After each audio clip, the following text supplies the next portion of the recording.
Welcome to the FPL USA Press Play podcast. It's a bizarre game week 4 that we have now in the rear view mirror after the first totally unnecessary international break, and there are low scores abound in the FPL community. But that is a good sign for our podcast because low scores mean we have to aim high. And so we've brought in a full house of hosts for FPLUSA, and Bucks, Brian, and Black Wolf are all locked in for some therapy this week. Lads, say hello. Bucks, that was very somber. We need to bring some fucking energy to what was a just delinquent game week. What was happening here? We have 2 weeks off for a build-up to footy being back, and this is how the FPL gods treated us? Oh my goodness, what a disaster. I mean, you and Dan were both on wild card. How we feeling? How we feeling, boys? I mean, not only am I on a wild card, I also brought in Wisa and Joe Pedro on my wild card. So I had a really bad game week. However, it's still a green arrow for me because I'm doing so terrible this season. So I'm happy. All right, but it's not all about the three hosts. I will bring better energy. I apologize. My wild card score has me a little in the dumps. But like a phoenix from the ashes, we have an amazing guest on this week's episode.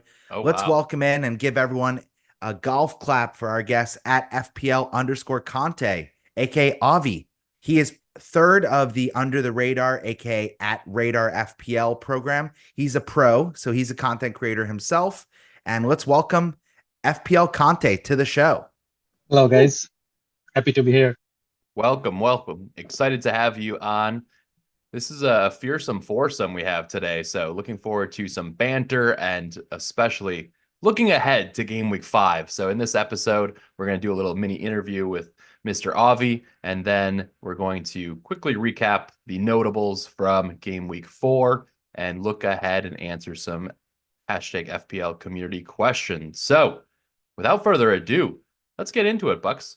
What do you have for our newest co-host of the pod? Yeah, Avi, tell the listeners a little bit about yourself, how you came to be playing FPL, and then also about your amazing podcast that you run together with two of the other members of the hashtag FPL USA community. Sure. Thanks for having me here, Bucks, Brian, and Dan.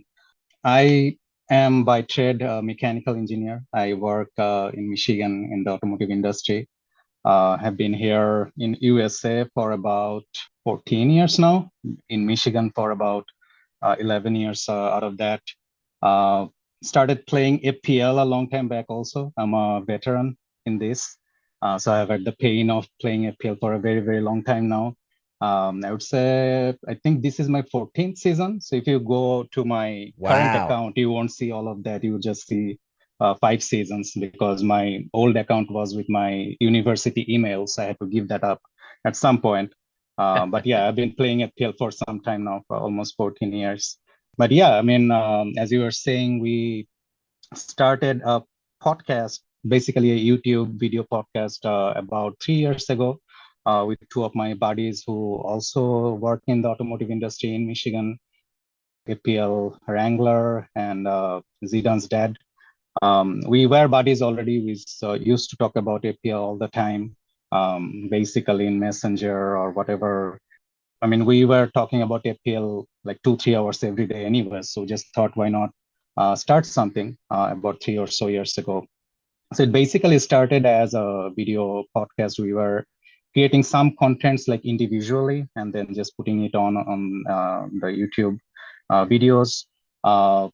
Because we all got busy with work and family, we had, I think mid last season, we kind of gave up the videos because it just was taking too long to do all of that, prepare for the videos and so on.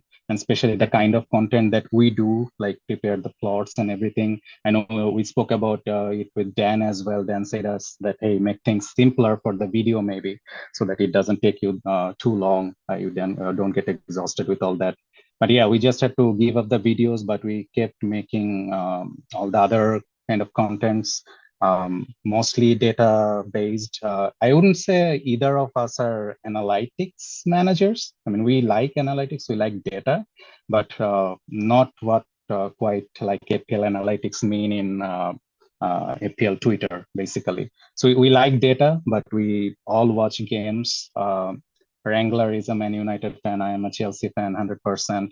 ZD doesn't quite support any Premier League teams, but he's a regular football watcher as well, soccer watcher, right? So, but yeah, we all love football, and that's where the love for FPL comes from as well. But yeah, that's about me and about us.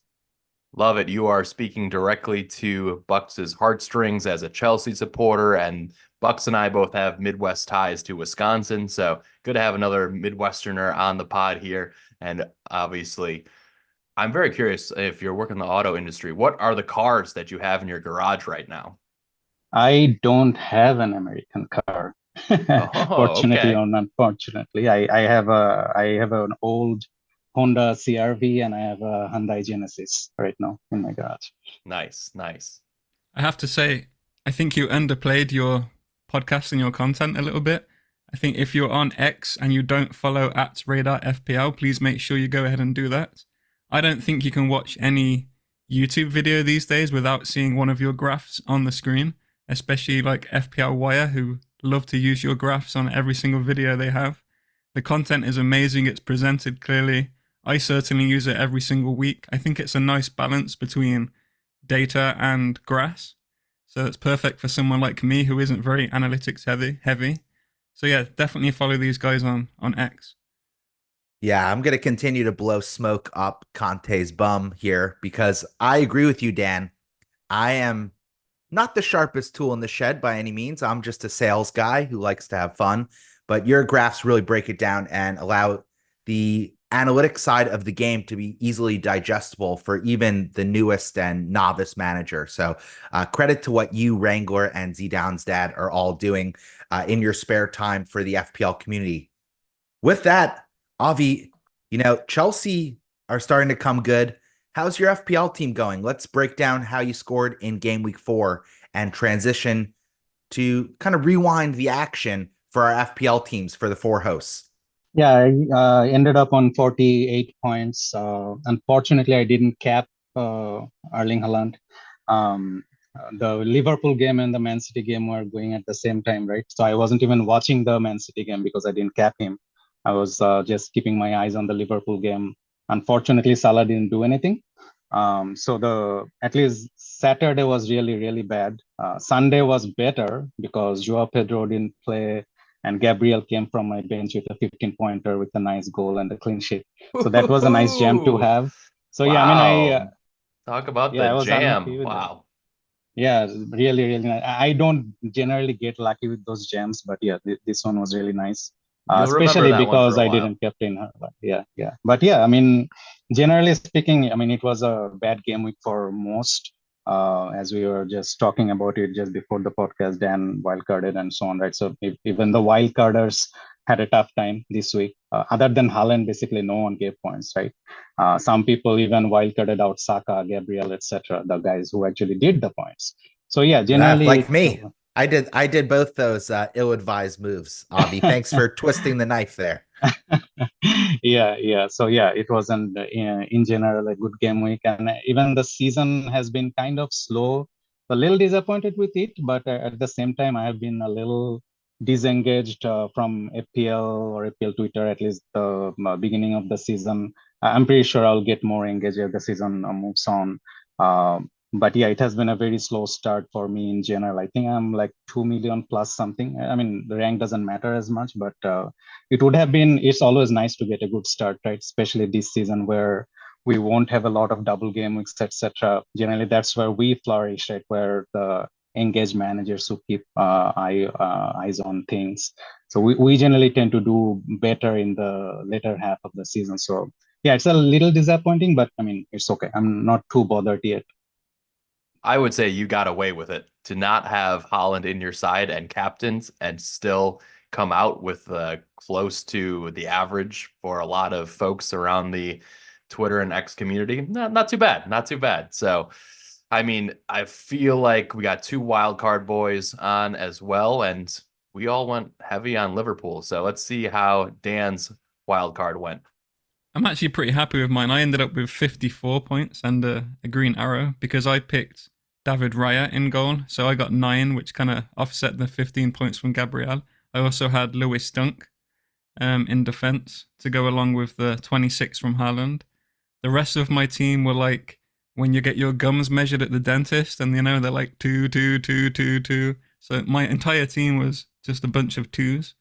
The thing that really bothered me the most was I brought in WISA ready for game week 6 because I had a really nice plan going from all the way to game week 10 with this wildcard. And of course, not only does he score a goal while he's on my bench, he also gets seriously injured for 2 months.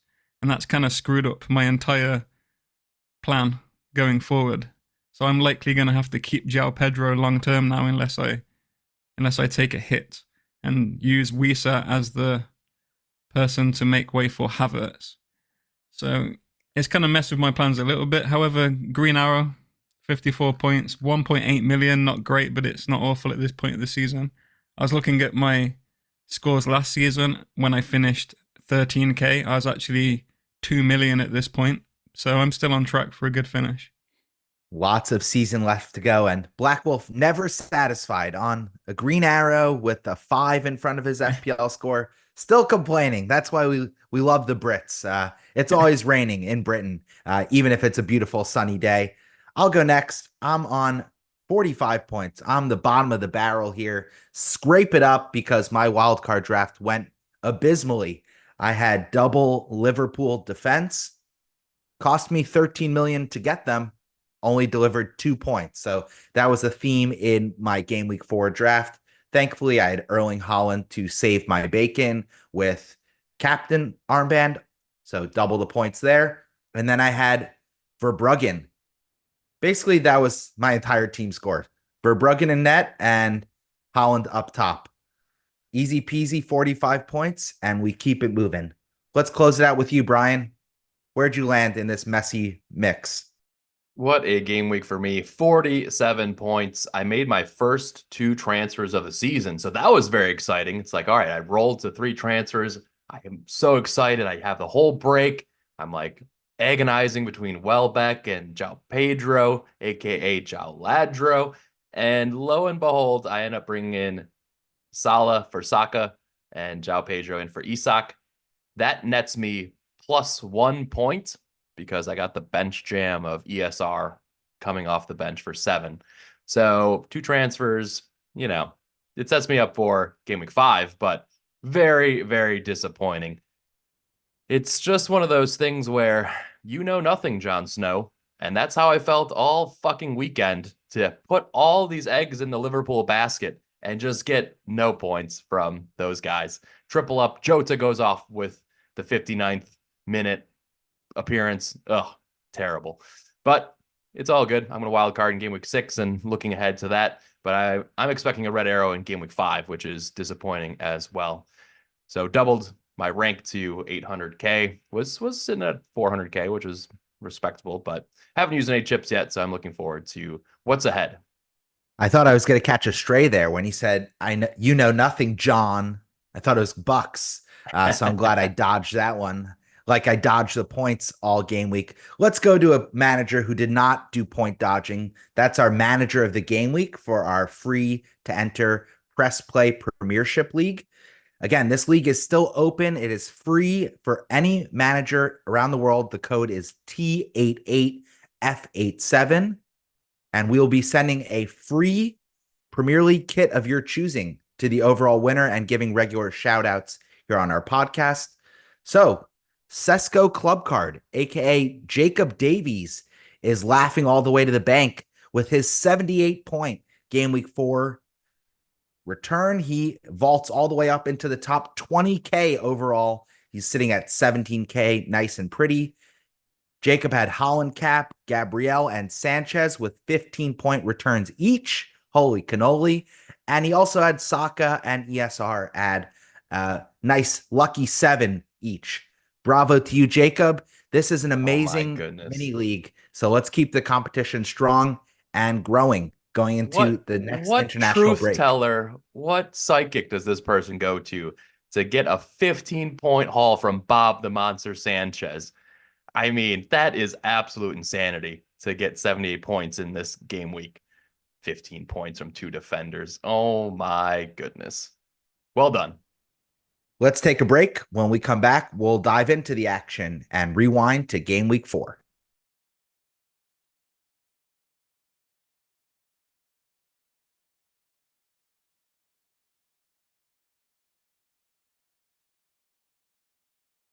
And we are back. Boys, we had the London Derby this weekend. What were your thoughts on Arsenal versus Tottenham? 1-0 to the Gunners. They eke it out. I mean, it just goes to show how good the Arsenal defense is. I know we've known this for 2 seasons now, and yet most of us still don't have 2 of their defensive assets in our team. Some of us don't even have 1. I mean, they're just an elite defense. Gabriel again coming up with that bullet header, because Tottenham just have no idea how to defend these set pieces. I think if you're going to have a centre-back playing Tottenham, you're going to have to start them, because the chances of them getting a bullet header are very, very high. Raya, Can we ask, Dan, is Ange overrated? I mean, Arteta, Arsenal didn't really offer anything, but the fact that Arteta has this wonder kid of a set piece coach and Ange refuses to even train it. I mean, this guy, is he serious about winning and having Spurs lift the title here? What's going on? Oh, come on. I don't know if you saw his interview. He said that he always wins something in his second season, and I think he thinks quite highly of himself. I don't know. I'm not really sold on him right now. I like him as a person. I like his style of play.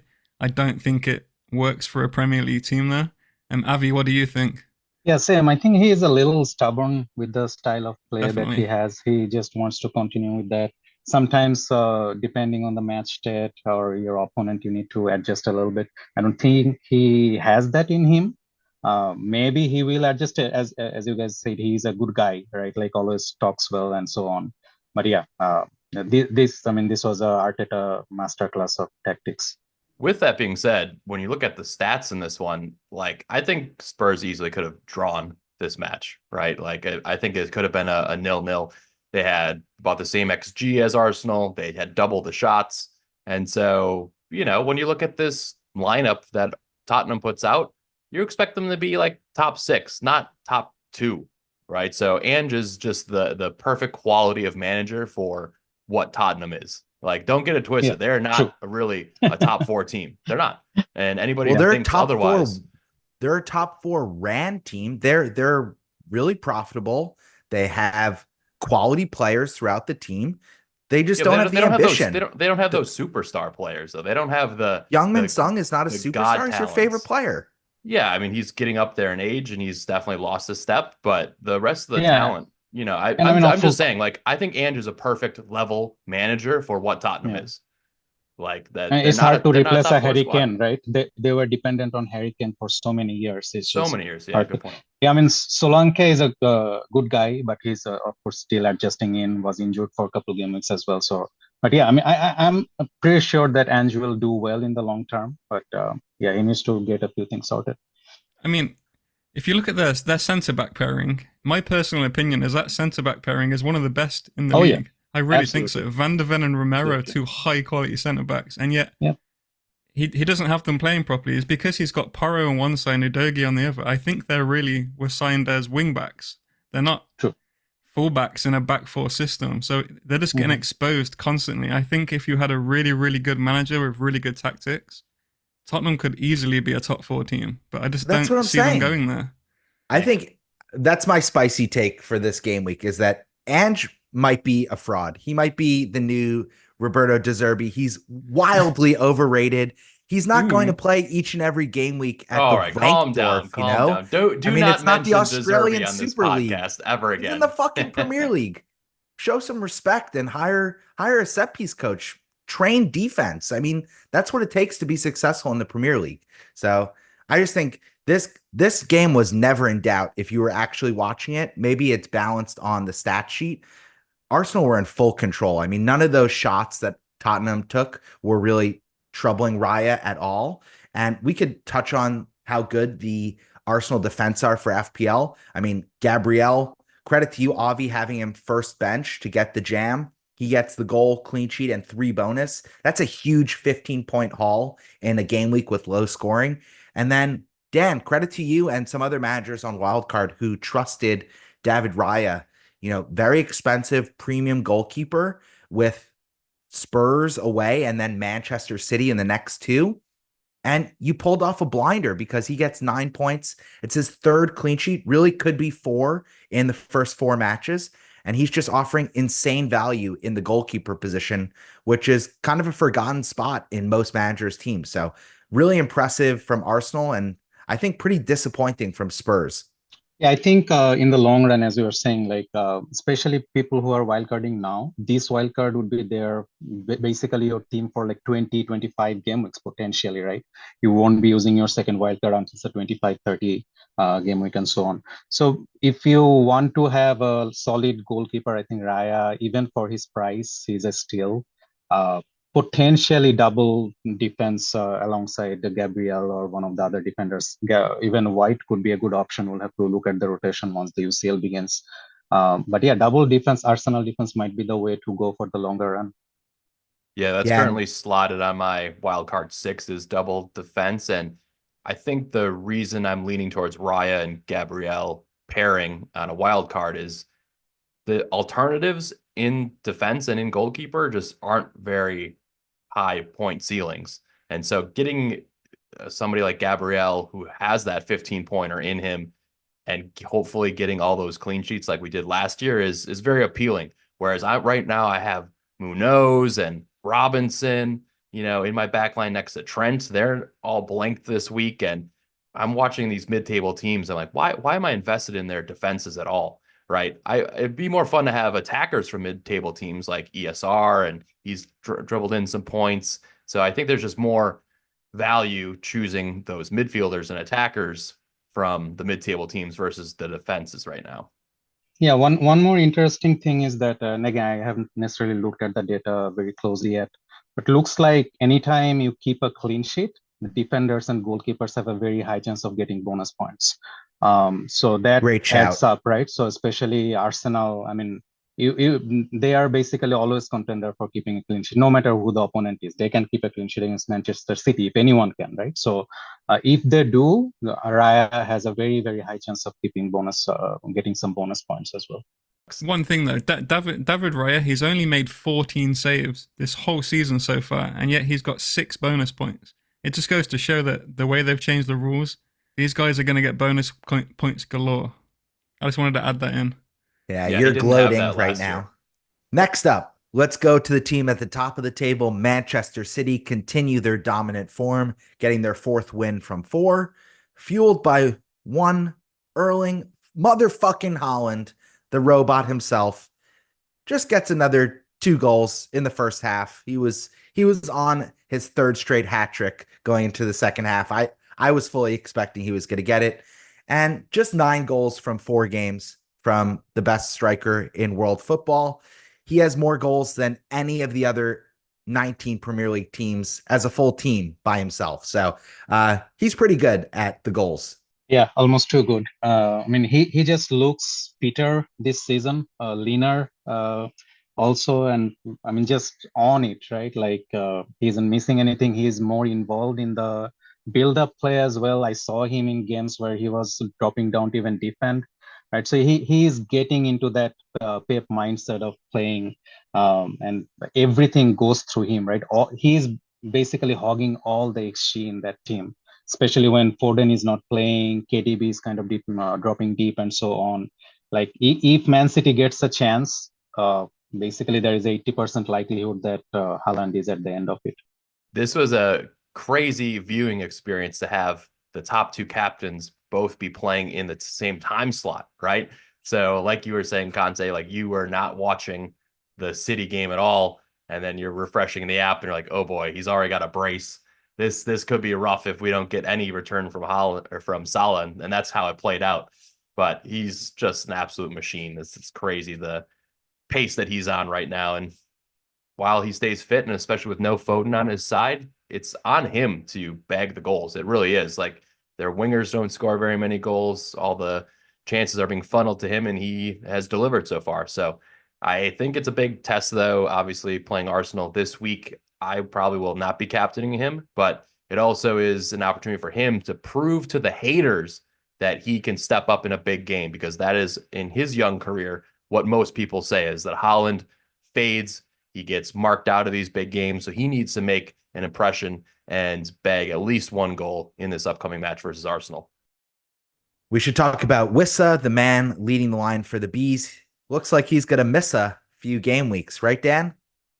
Yeah, I know this is so frustrating. Like I said, I bought him in early for game week 6. I was going to bench him for the next 2 game weeks, and then I had a really nice plan going forward, and now he's out for 2 months, which is really unfortunate for him, personally as well. So now I'm probably going to have to keep João Pedro instead and take out Wissa and bring in someone like Havertz. However, I was also leaning towards the double Arsenal defense, so I need to think through my plans a bit more. But this Wissa injury is very, very frustrating. Should it have been a red Scored card? in the first 30 seconds too. I know. Oh man, rooted to a lot of people's wild cards second bench slot. At least if you had him your first bench slot, he'd give you that parting gift of subbing on for 7 points, right? I know. Five more than Mbomo, I believe, who was your first slot, right? Yeah. And yes, but I personally think it should have been a red card. I think it was excessive force, in my opinion. Yeah, 2-footed from Kovacic. I definitely thought that was a missed call there. City tend to get away with some missed calls, don't they? Sounds like a Chelsea fan saying that. Never. Rico Lewis, I think, is the big bummer in this match for FPL managers. Very highly rated and brought in player, one of the budget enablers of our dreams this FPL season. And it turned into a nightmare this match with a halftime substitution, 1 point. And that could be a problem going into the UCL rotation that's sure to be coming for teams like Manchester City. Anything else we want to touch on in this game? I mean, this one was weird, just to jump in quickly. Like, Yep. Rico starts, right, and then gets yanked off. And who subs on for him? Gabri-Hell, right? And then the positionally, so the 2 most popular defenders for Man City both end up with, what, 1 point each?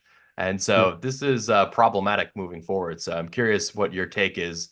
And I think we'll learn a lot in terms of who is going to be starting for UCL for City. Right. So what are your thoughts there, Avi? I mean, it was surprising to see him start at left back in the first place. I mean, Pep does these weird things at times, right? Just weird positioning of players and so on. So I was personally very surprised. I get that he wanted to give Gvardiol some rest before the UCL game, and Nathan Ake is injured as well. So that was probably the reasoning, but still surprising to see Rico start there and then have him yanked off at halftime. I mean, moving forward, as we always know, rotation is always going to be a problem. Kyle Walker, Pep just likes him, right? Especially for the big games or even like playing against mid-table teams. I expect Walker to start most of the games, if not all of it. But at the same time, Rico Lewis is important for them strategically, as a lot of Man City experts have told this season. Is just basically Pep 3.0, right? Like how he's trying to play. So Rico Lewis is important for that. Walker cannot do what Rico can. So it's going to be an interesting dynamics. We'll see. We'll learn more in the upcoming game weeks when the UCL starts, and we'll see the rotation. And Rico Lewis, he's only 4.7 million as well. We have to remember that. So if he does get the odd benching, if he does get the odd 1 point, I think it's fine. I think it's more of a problem for the other assets like Gvardiol, who you're paying 6 million for, right? And right now you are not, you don't have like 3 Man City players that you absolutely want to have anyways, right? Like if Foden was there and if someone else was there, like you absolutely want to have, that would be a different thing. But yeah, it's a low risk, high gain thing to have Rico Lewis in your team. It's okay. Totally agree. Let's go to the less good and let's focus in on Merseyside, where Liverpool had a home match against Forest. I know they were the primary catalyst to me hitting the wild card chip to get a optimal triple up on Liverpool. And it was suboptimal, to say the least. Shout out and hat tip to the analytics community. And yeah, Liverpool gets stunned 1-0, and the Forest really chop them down. because this was a totally deserved result. I think Liverpool came in a little sleepwalking into this match, and not a great showing from Salah, from Trent, Robbo, Jota, who all end up on 2 points or less. And yeah, FPL pain, because this was a match that I think many were expecting a comfortable Liverpool result, myself included, and it definitely didn't go that way. Forest are a quality mid-table team. I think they are not to be trifled with. Yeah, I think Nuno has finally got Forest playing like he did have Wolves playing a few seasons ago. They look like a good quality outfit, especially defensively. However, I don't think anyone expected Liverpool to be as woeful as they were this weekend. They were just terrible in attack. They were terrible in their build-up play. They just looked really poor. Typical after we all wildcard them in, of course. And it is really unfortunate for those Jota owners who got 1 point just because he took an extra 10 seconds to come off the field. Luis Diaz got sprinting the off extra the 2 field. points. What are you doing? Tie your Slow shoe down. one time. I don't know about you guys, but when that happens, I'm always like, slow down, keep the ball in play just for an extra minute. Like the I was Robertson. worried that Trent would come off because Bradley was about to come in, right? At like 58 Yeah. minutes standing right there. I was like, just keep the ball in, guys. Don't And on the don't put flip it out. side, I saw that Robertson was about to come off after 60 minutes, and I was like, take him off before they concede. And then of course they concede, and he comes straight off the field. Typical. Yeah. This was such a weird one. I mean, Soboslai was somebody who had been playing pretty well in the first 3 games. He looked just trash in that game. I don't know if he OD'd on Ambien from his 5-0 shellacking that Hungary took to the hands of the Germans and then flew back and was just still sleepwalking. Like, he was terrible. Mo Salah, 1 of 5 successful take-ons, like couldn't dribble, couldn't pass, just no link-up play. Final third is just like, and I feel like the crowd didn't really help either. I feel like they expect to win some of these games and didn't really amp them up. And then you got the early subs. It was just a disaster. Wow. I mean, so many people on the triple up with 4 total fucking points. Unbelievable. But at the same time, so peak FPL. Staying in the cesspit that is Merseyside, let's go to talk about the worst team in the city. That is Everton. Holy shit, they are terrible at football, or what we like to call soccer. This was a stunning second game in a row where they snatched defeat from the joyous mouth of victory. Avi, looks like you have some critiques or insight to weigh in on the Everton squad. What would you see in this one? Yeah, they just look awful at the moment. I mean, not much going forward. They are creating chances. McNeil is looking good. Calvert-Lewin seems to be back to his old self. But defensively, they just look totally awful. And right now, probably the biggest team to target at this moment.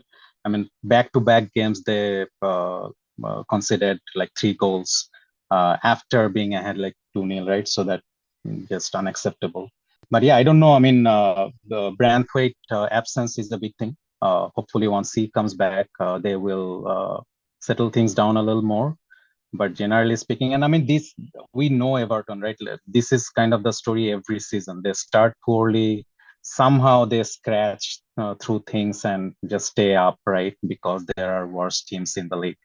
But yeah, I mean, right at this moment, I would absolutely target Everton, whoever they're playing against. That's what's most fun, though, is when they're actually open enough to allow chances, right? I feel like so many years we've just seen them with the low block, and it's been like, Liverpool playing Everton, like 1-0 or 0-0, like 10 yellow cards. This is fun. I like this. Deitch is out of his element. He's scoring a couple goals, giving up 3 goals. This is chaos. I love it. Let me ask you, Avi, one of the players that's really popular around the community right now is Dominic Calvert-Lewin. A lot of people are looking to bring him in. How do you feel about that? McNeil too, because I personally I just can't do it. I can't do it to myself. Yeah, I mean, when generally speaking, when we think about Everton attack, it's almost always a no. DCL, if it's the DCL from like 2 seasons back, maybe. If he can keep his fitness, I don't mind it completely, especially in this bracket, as we guys spoke about, that Wisa is injured. Mooney is not an option anymore. Pedro is there in everyone's team. But for that third striker spot, if someone else like Solanke or someone like Isak, etc., is not holding their hands up, I don't mind DCL, to be honest. And their fixtures are pretty good for a long run. Like I think from game week 5 onwards up to game week 15, 16 fixtures look really good. So yeah, I don't necessarily mind that if he can keep his fitness, and I think he's still on penalties, very likely. So yeah, for his price, I think he's all right. DCL gets the goal and 6 points for FPL managers, but he really could have had at least one more. He had two brilliant chances. He also had some brilliant chances in game week 3, but the striker who really delivered was one Ollie Watkins. And I think it's interesting and notable that the plan was always at the start of the season to move Isak to Watkins in game week 4. I think that was a very popular narrative. And because Ollie came out of the gates really looking like he was hurt and that he wasn't in form. I mean, I think we all knew that this was coming as soon as the opening whistle blew, and he gets 13 points, a brace, and 3 bonus points. Looks like good old Ollie Watkins from last season, right? Should have hat-tricked, really. I think that was the disappointment that he featured on his face and in his presser afterwards. But yeah, hats off to anybody who went Isak to Watkins, even though his minutes and form haven't been there. I saw a few people captain him. Probably says a lot about Everton, but I think he's going to tick along. I am interested though to see what his minutes continue to be, especially with Mr. Duran just banging.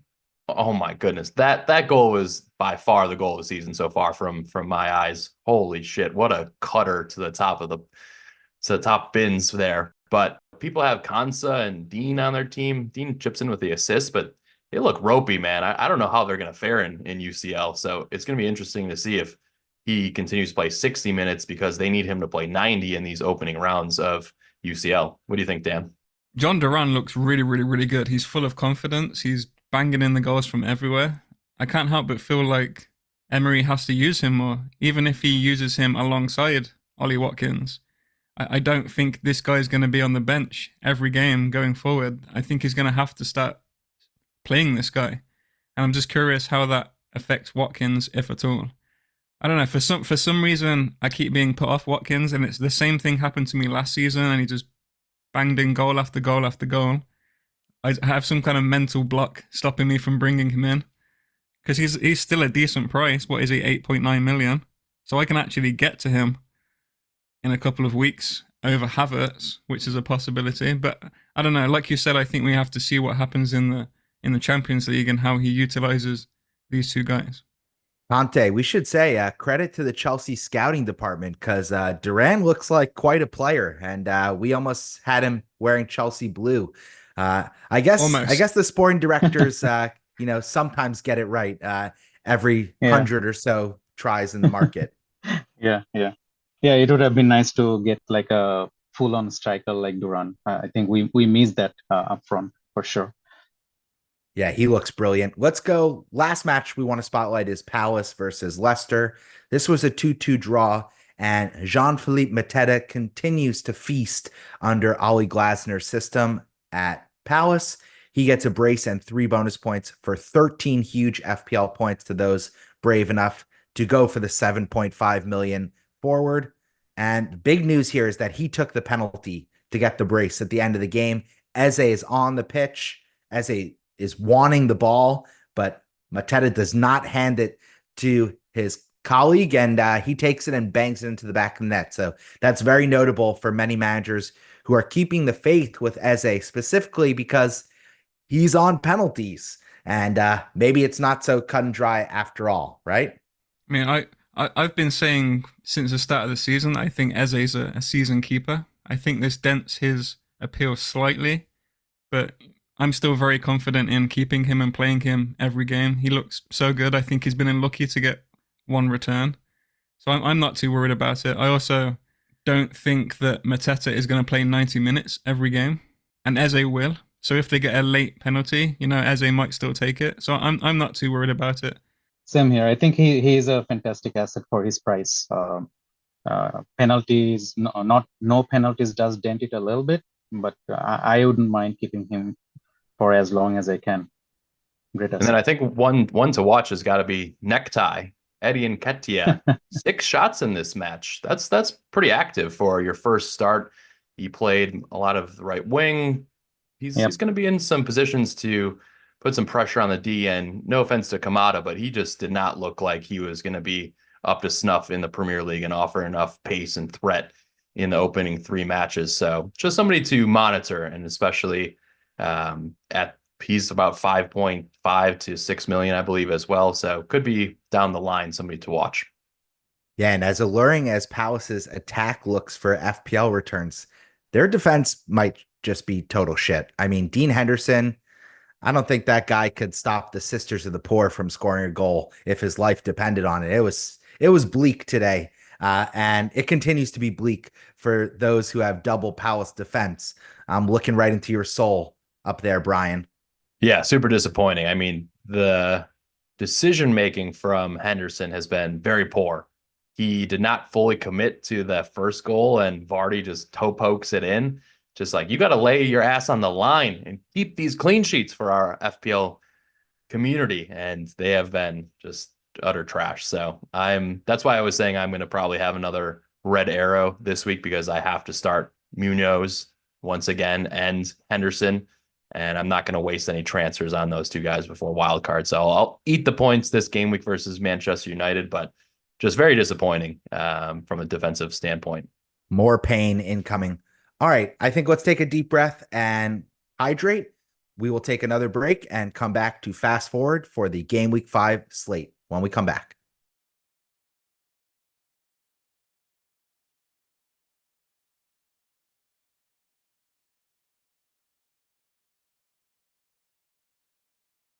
All right. We're back. Game week 5 preview. We're going to shout out a few of the FPL matches we think are going to deliver some hauls based on a lot of our eye and grass tests, and then a little bit of the analytics as well. Plus, we'll jump to FPL community questions right after that. So, Bucks, where are we going to make our money and FPL points this game week? Playing against the Pups of Wolverhampton, of course. Wolves traveling to Villa Park for a neutering, I believe, as the villains will be. With this. Yeah, the villains will be getting out their sharp scissors, and it's going to be a dark day for puppies across the northern half of England. What's the score prediction here? 2-1 to Wolves. Bold. I love it. I love it. Back your team, Dan. I am going to back my team because give him Wolves' corner for 60 seconds because he's still reeling from that loss this past weekend. How did they not score more than 1 goal in that match versus Newcastle? They should have won 3-2. Hey, we're not as bad as everyone's making us out to be. I think if you take out those 2 worldy goals, which we probably should have stopped the Barnes one at least, we're going to win that game 1-0. We possibly could have scored 2 goals. The whole narrative around the community would have changed. I don't think we're as bad as people think we are. Especially this new signing, we've got Andre in the center of midfield. Our midfield 3 of João Gomez, Lamina, and Andre, I think they're 3 of the best midfielders in the Premier League, and I'm not just saying that. I really think Andre, 41 of 41 completed passes. It's the best ever debut performance for a Premier League midfielder. So that's something to note. Kudos to that shout out, Dan. Our issue is that the second we got some tiredness, some injuries, they come off the field and we replace them with players like Matt Doherty, who's way past it, who can't defend for shit, and then we start conceding goals. I think our core 11 best players are good enough to beat a lot of these teams. So, sure, Aston Villa will probably win this one, but, after playing in the Champions League and then playing Wolves who want some revenge, I don't think it's going to be a match to target for Wolves. I think it'll be a close one. Let's snap back to reality now that the nutsack has been removed from those pups and they are screaming in the back room. Sad. Avi, what does the actual score prediction for this game look like? I think I would give it to Villa like a 2-1. I don't think it'll be like a big win, but possibly a 2-1 to Villa. But if Dan wasn't here, what would the score prediction be? I think it'd still be a 2-1. Yeah, I mean, Yeah. in general, I think we're coming out of the UCL game, and then also Villa, as we were talking about, their dynamics is also not quite clear. So yeah, I don't think it will be that easy of a win for them. Yeah, so far we've seen Morgan Rogers, two first names. He's been all right. He's passing the eye test, but he is not. Yeah, Yeah, he's he failing the missed an points test. easy.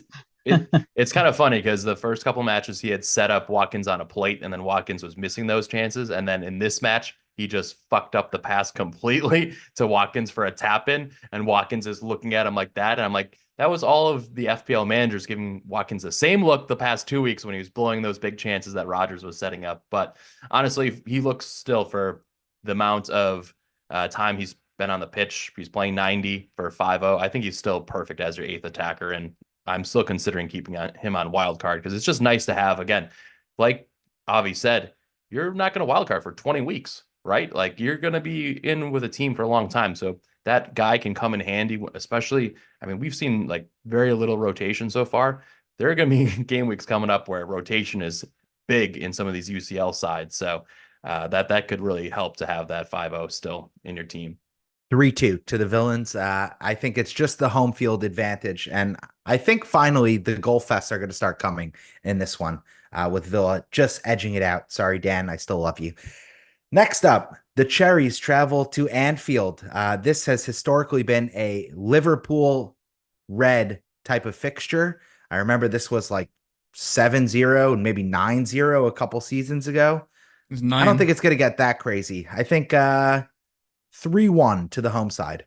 Yeah, I think Liverpool have to respond right after the loss to Forest. So I think they're going to come very strong in this game. Everyone would want to do well, right? And again, there is some competition up front as well, right? No one, Jota and Diaz, they have to prove that they have their places, right? So I think everyone will come very strong. I would predict a 3-0, I think.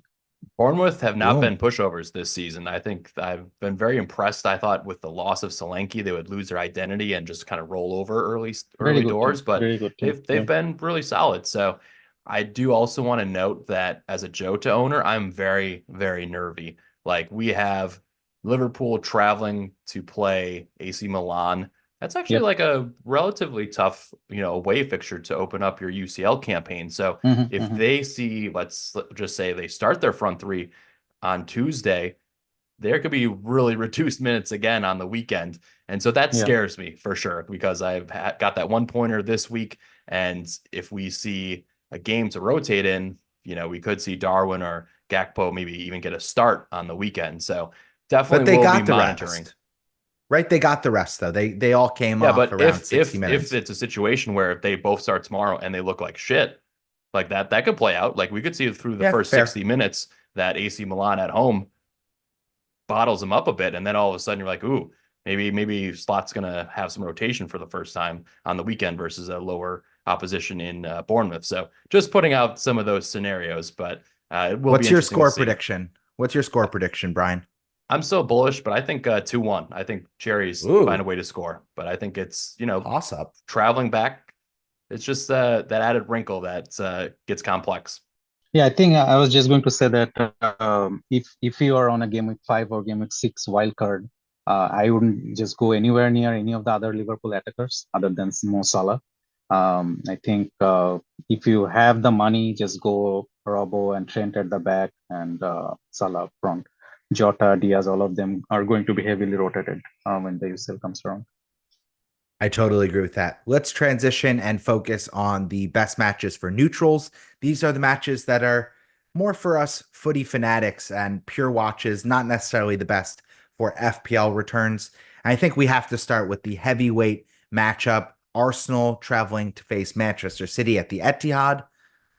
God, I hope this game is at least entertaining as opposed to the two they played last season, which were just dreadful affairs. I think 2-1 to the home team, but it's a very tight game, and it's basically Erling Haaland finally gets his big game goal in this match.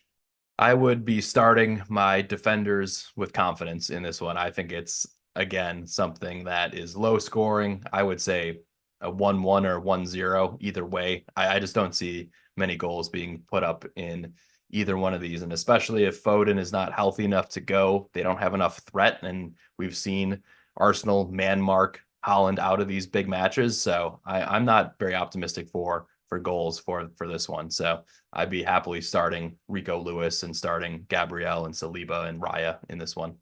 I'm gonna go 2-0 to Manchester City. I think they're gonna win this one, and I think Haaland's gonna score. I just got a feeling. Avi, right. you got a sense? I think it'll be a 1-1 draw. Fair enough. Fair enough. All right. Next up, we just want to shout out a few of the London derbies happening. We have Chelsea at West Ham and Brentford at Tottenham. Lots of activity going on around in London. So, as the Chelsea supporter, Avi, what are you thinking here? Do you think this one's going to be full of goals? Uh, well, I don't think it'll be full of goals, and West Ham are also starting to kind of look more solid in general. I would still think that Chelsea would win, but it would be a narrow win, 1-0 for Chelsea. Ooh, Bob the Monster staying in the clean sheets. I think 2-1 to Chelsea. West Ham have been a bogey team for the Blues in the last couple of seasons, which is the only thing putting me off a bigger result. Brian, you got a sense? Yeah, I mean, Kudus is going to be a terror up and down the left flank. I'm a little concerned about that right now as a Chelsea supporter. And then Bowen, I feel it just finds ways to make plays, and I think he's somebody else that has been trickling in the points in that 7-5 bracket. So he's firmly on my watch list on wildcard coming up as well. So I think 2-1 sounds about right. Dan, last but not least, does Mbomo get a goal in the bees traveling to the toilet bowl? I hope so, because I'm starting him. I think it's going to be 3-1 to Tottenham. I don't see Tottenham ever keeping a clean sheet, to be honest. So I think Brentford will get a goal, but I think Tottenham going to bounce back in this one and get a few goals. I mean, what kind of lineup are they going to play? Are they going to play Sade up top with Mbomo? And like, I'm just very, Sade! yeah, that's right. That's right. I Hey! mean, he's a young and up and coming player. I'm just kind of confused to like, is Carvalho going to start playing more minutes on the wing? And I just no idea. I don't know enough about Brentford. I've seen a lot of rumors of their lineup, a whole bunch of different combinations, but Yeah. I think regardless of where Mbumo plays, I still think he's a good asset. What Weiser's injury probably dents him a little bit, but not too much. I'm not concerned about owning him or starting him in any game going forward. All right. All right. That's the recap. Let's jump to community questions. Bucks, what's in the mailbag? Mailbag. Let's start with member of hashtag FPLUSA, FPL Paz. Are Chelsea assets worth targeting for game week 5 or game week 6 wildcard? Yeah, at the moment, I would probably be staying away from the assets from Chelsea. I still kind of a wait and see. I mean, a lot of people had a lot of faith in Palmer versus Bournemouth, and he had one shot and created one opportunity, I think. So pretty much shut down Bucks. I don't know if you saw it any differently, but I know people who went with Palmer over Saka or somebody like that. You were really hoping for more points in that Bournemouth match. So can he bounce back? We'll see. But right now, the only players that are delivering points are kind of Salah and Haaland consistently. And I think that's where you got to put the budget on a game week 5 or 6 wild card and not with Palmer or Son. So that's my take there. Maybe a defensive asset. You could grab one of their center backs, 4.5. What do you think, Bucks? Yeah, I think Colwell is a player that's tempting. I think he looks to be the better of the first choice pairing. He looks much better than West Fofana, which of course is not saying much if you are a Chelsea fan and you know the trials and tribulations of watching West Fofana play football in the year 2024 of our Lord. So it's been not great, but I think Bob Sanchez, I shouted him out as an option in preseason. I think he's finally coming good with some big saves, but they just can't be trusted. And I think there's going to be a lot more games where they are basically held at knife's edge for like 25 minutes straight. And you're just expecting that goal is coming in.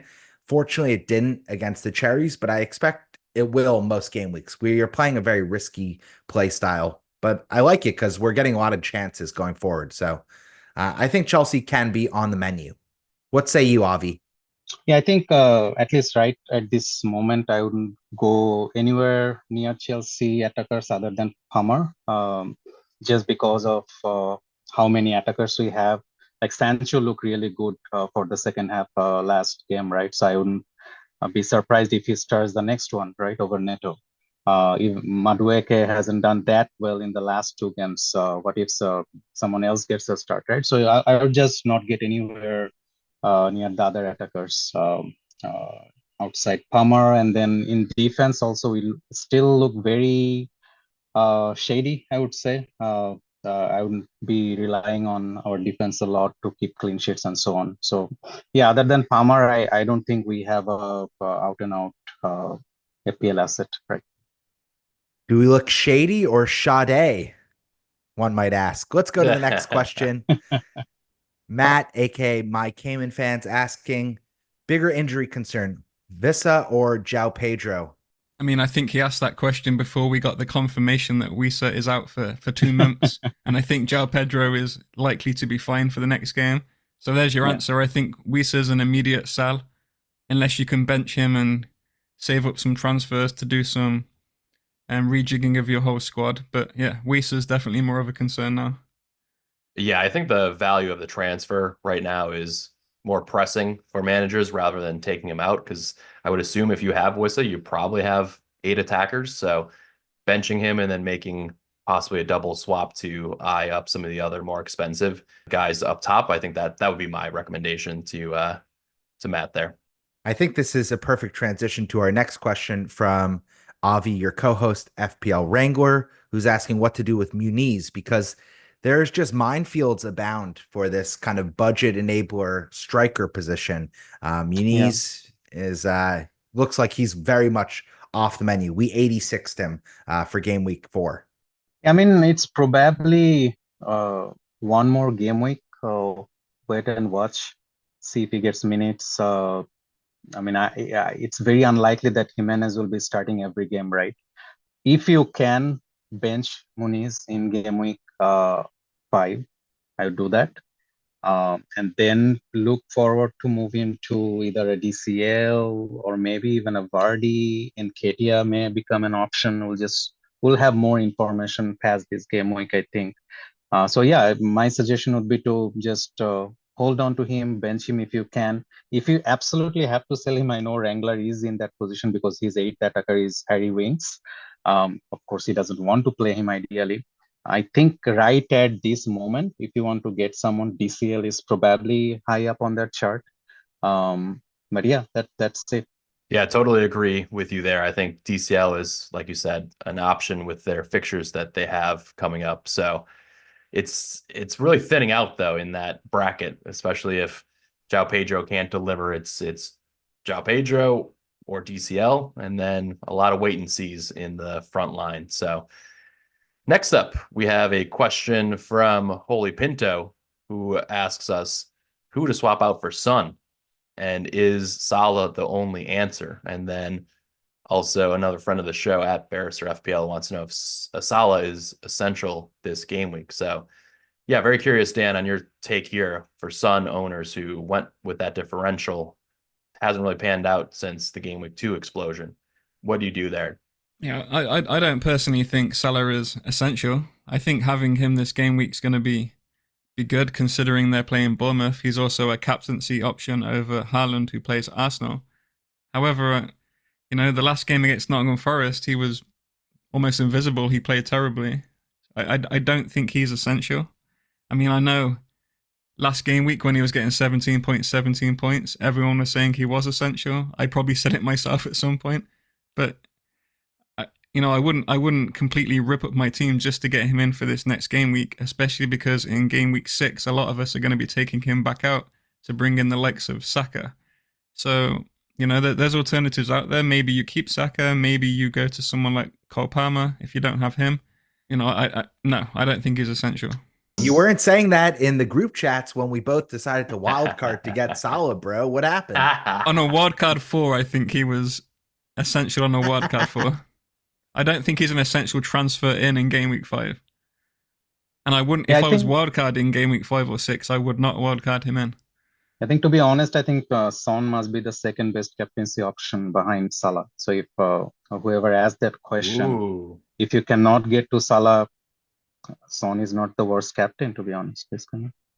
Yeah, I would rather think about rolling with Son this week, and then you can possibly grab somebody like Saka if you don't have him. I think Exactly. that'll be popular. Or you take that money, and if, for say, Watkins delivers again, and he looks like he could be somebody that you might want, you can make a double move. But I think holding Son for this week is comfortable. I think there are goals in that match versus Brentford. So keep the faith another week and then reevaluate. But since Saka and a lot of the other assets, like a Foden, for example, like Foden's not being talked about at all. He has barely played, but with this upcoming run that Manchester City has on the horizon, he's going to be in a lot of managers' thoughts as well. So that's another person that, let's say he starts versus Arsenal in that big match and looks good.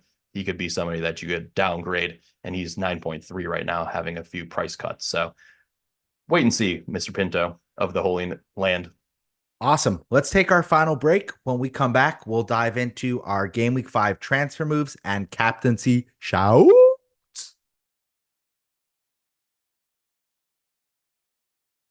Once again, we are back. You got the Press Play Boys and Mr. FPL Conte here. We're going to just get out of here in a few moments, but first, let's recap some of our transfer moves and captaincy shouts. Two boys off a wild card, so I'm curious, Dan and Bucks, will you be rolling in the deep abyss? I have to roll this week because I came out of the wild card with one free transfer. I can't really do anything with that. So even though I have Wisa, I think I'm just gonna roll the transfer and hope that none of my players miss out. And even if they do, I have Rico Lewis on the bench. You know, if he has to come on, fine. I even have Greaves of Ipswich on the bench who are playing Southampton away. If he has to play, fine for 1 week. Because I really want 2 free transfers in game week 6 to bring in 2 Arsenal assets so that I have 3 Arsenal assets. I think that's way more important than trying to chase a single haul this game week. So yeah, I'm gonna be rolling 100%.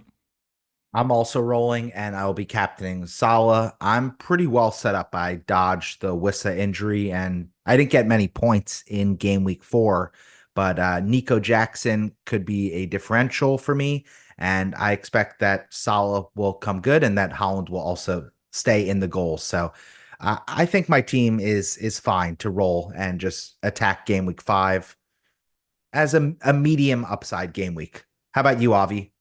Yeah, I think definitely captaining Salah, no doubt there, despite how bad he was in the last game week. I think it's just a great game for Liverpool. They're generally pretty good in home. I think last game week was just a blip. As for transfers, I have Leon Bailey, who was injured, but I saw the news that he did travel with the team to Switzerland. So I think I'll keep an eye open for that. Hope Joao Pedro will be fit. Right now, I have Robinson, Gabriel, and Muniz on my bench. So it's a fair bench to just roll anyways. I think even if Bailey or Pedro doesn't turn up, I think I'll just play Robinson or Gabriel or maybe even both, depending on the injury situation. But I think game week 6, I want to move to at least 2 of Saka, Mbeumo, and either an Arsenal defender or Kai. So at least 2 of those, right? So I want to save my transfers. Right now, I don't have any free transfers. So I want to save my transfer this game week, no matter what, and then do 2 transfers in game week 6 so that I can attack the Arsenal games better. Arsenal and Brentford fixture turn better. Yeah, we all back that. That sounds pretty smooth in terms of next upcoming moves. Lastly, ending on me, I'm also on the Salah captaincy train, and I will be rolling my free transfer into wildcard. So, yeah, I think pretty stock standard here, boys. If the Liverpool assets can deliver points, we'll probably have a good game week next week. It'll be interesting for those who do not have Salah where you would go with captaincy. So that's the last thing I want to throw out there. Who do you cap if you don't have Salah or say Son? I would just cap Haaland. I would personally. Ooh, Yeah. okay. Yeah, I mean, probably Palmer, but it's just an away game, so that's the thing. I mean, if you don't have Salah or Son, you probably have Palmer, I'm assuming, or you may have Saka also. So it's a difficult one. But yeah, if you have Palmer, probably up there, and then just Or Haaland, right? Watkins. Or no, or even Watkins. But yeah, we'll have to keep an eye on his UCL minutes and so on. But yeah, could be a good option. Fantastic. Let's get the fuck out of here. This has been a great episode. I want to pass the mic to you, FPL_Conte. Avi, tell the listeners one more time where they can find you. And thank you so much again for making time for our humble show and for the great insights you added to the mix here. Yeah, thanks for having me here again, Bucks, Brian. And then you'll find me in Twitter or X, FPL_Conte, and also Radar APL. That's APL under the radar. That's our podcast with APL Wrangler and Zidanstat. But yeah, just you'll find me always on Twitter. And rocking a very sexy Eden Hazard jersey, if I do say so myself, not to compliment you too much in one episode. I don't want it going to you and Wrangler's head, so to speak. But Dan, you have the best accent of the three hosts. Why don't you tell the listeners where they can find us on social and close us out? This has been a really fun episode to record. You can find us on all of the usual social platforms, X, Instagram. It's at FPL USA Press Play. That's at FPL USA Press Play. It's quite a mouthful, but it works for us, doesn't it, boys? And I hope we all get green arrows this week, apart from you, Bucks. And we'll end the show on that.